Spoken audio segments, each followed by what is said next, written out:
अस्सलाम वालेकुम नाज़रीन। शहबाज शरीफ साहब का बेटा सलमान शहबाज रंगे हाथों पकड़ा गया है। जी हाँ, हुकूमत ने शुगर मिल्स के जो IPPs हैं, जिनके मुतालिक आप सुनते हैं कि हुकूमत उनके साथ मुआहदे रिवाइव करने की कोशिश कर रही है, अब इसी हुकूमत ने, शहबाज हुकूमत ने उन्हीं शुगर मिल्स के IPPs को 8.2 अरब रुपए अदा किए हैं और उनमें से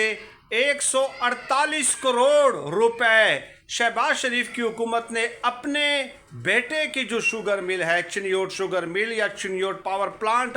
उनको अदा किए हैं। अब आप अंदाज़ा लगा लीजिए कि इमरान खान साहब ठीक कहते थे कि जनाब ये ताजिर हैं, जब ताजिर आएगा तो वो अपने हक में पॉलिसियाँ बनाएगा, और इम्पोर्टेड फ्यूल उन्होंने इस्तेमाल ही नहीं किया, फिर भी उन्होंने यही रकम